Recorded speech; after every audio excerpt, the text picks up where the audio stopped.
Hola YouTube, I hope your new year is going pretty well. So let's have a lighter topic for this week. As you've known already or not, I live at 256 square feet efficiency studio in downtown Detroit.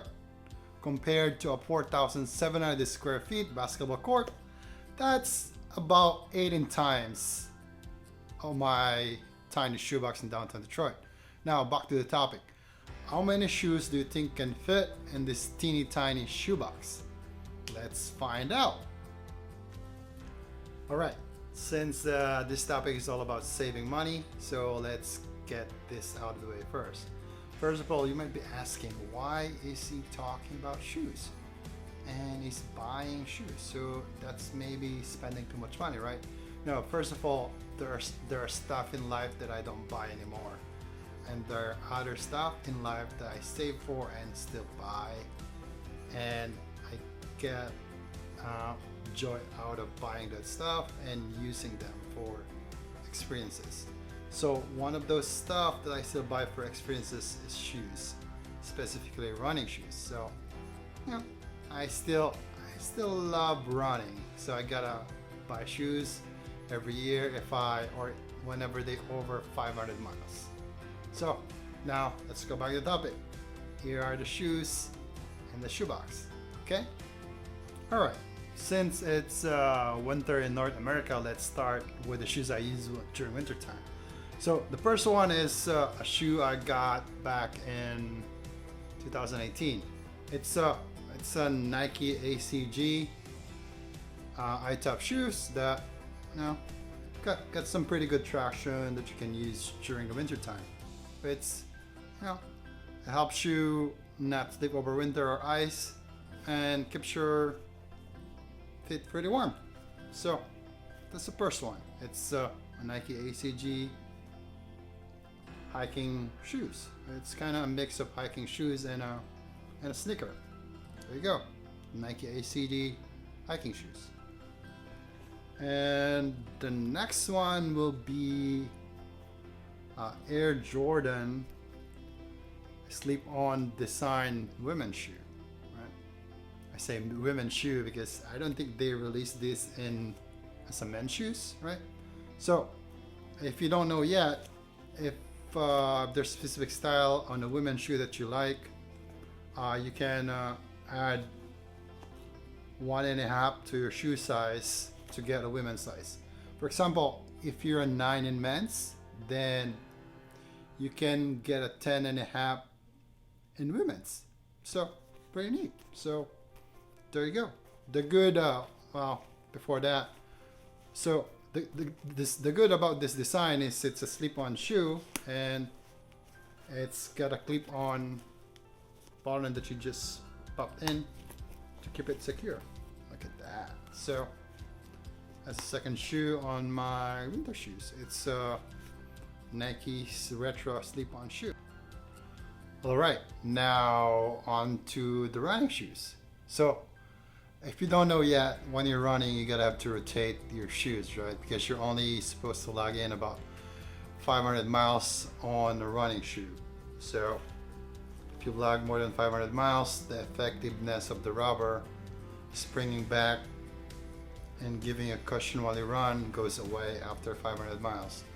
So the first one is the Nike FLYKNIT, which is I think was released, I don't know, 2017, 2018, but I got it for a discounted price at the Nike store in downtown Detroit. And I would say I blogged about 250 miles on this one. So it's about 50%, then I'll be retiring this specific shoe. Right, the next one is let me see, it's the Nike Zoomfly ISPA. I think it's special project shoe, and same with the first one. I think I blogged about almost 200 miles on this shoe. And I forgot to mention, these two shoes technically have a carbon fiber in the middle. right in here of the sole. So it's supposed to give you an extra push when you push on the pavement while you run. Right. So these are the two shoes side by side. Hopefully the green screen doesn't ruin this when I render the video. But these are the two shoes side by side. Right. So there you go. So right there. Right. So that's the first two. Last but not the least, it's the Nike Zoom Vaporfly Next Percent. Which I haven't really used these shoes that much because last year in 2020 there were no races. So this is Nike Zoom Vaporfly Next Percent. See, I have to look at my notes. So this is the Nike Zoom Next Percent. Nike Zoom Vaporfly Next Percent.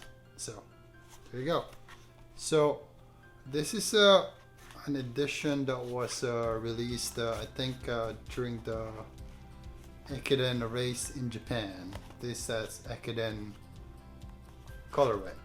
So that's the last one on my running shoes. So let's see if I run a race 2021. Maybe it's good for a 21K. Yeah, right. 13.1 race with the Ekiden Nike Vaporfly Next Percent. That'll be a good one. So those are my running shoes. So what do you think? All right, let's move to the casual shoes. So the next one will be a VaporMax Mach 2 2018 version. Right. See, you know, VaporMax design. You can see that. See, there you go. It's VaporMax. It's I think it's gray. So there you go. VaporMax Mach 2, first for the casual shoe.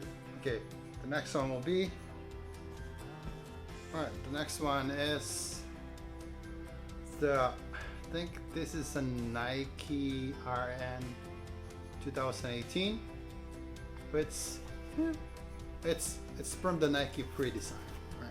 So if you remember the original commercial for Nike Pre, it's supposed to simulate the shape of your foot. Let's just try, but it's a running shoe, but I use it as a casual shoe. No, just a sneaker. So that's the second one. It's the Nike Pre. It's supposed to be made up same materials as a t-shirt. So they call them the Nike X, which I think this is the Tokyo design. Alright, so the next one will be a Waffle design shoe, which is, I think it's the Nike Daybreak SP. So Nike Daybreak SP with a Waffle design. What do you think? It's not good, maybe. Here we go. It's next to the Nike Pre. What do you think? There you go. Oh, side by side. It says, I think this one, the Daybreak, was in 2019. So, Daybreak. Alright. The next one will be the Nike ISPA, a men's React shoe. So, come on, look at the loose laces. Right. What do you think about this colorway? Do you like it or not? Okay. And the next one is an Air Max. It's an Air Max 270. So Air Max 270. Right. Air Max 270. Look at that colorway. Look at that colorway, friends. So I think this was released back in 2017, if I'm not mistaken. It was back in 2017. Now, the next one will be another VaporMax that was released last year in 2020. Right? So Nike is going towards, I think they use about 60% of recycled materials on these shoes. Right. So this is the VaporMax 2020. So what do you think? Let's put them side by side with the VaporMax 2018. So,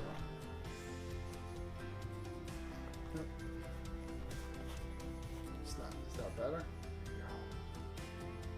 So this 2018, this 2020.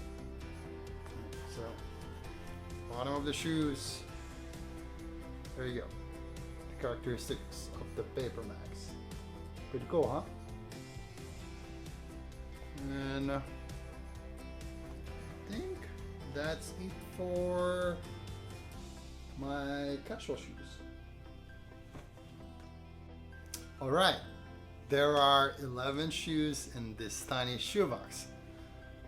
That's only a joke right now. So, in summary, my rule of thumb is I can only have up to 10 shoes, including casual and running shoes. If my casual or running shoes goes over 10, then I need to give away at least one. So that's my rule of thumb with shoes. That's excluding winter shoes though. Okay, thank you very much for listening to this video. Again, if you're new to this channel, my name is Sam Kama, recording from my tiny shoebox in Detroit, Michigan. See you next time. Thank you. Goodbye.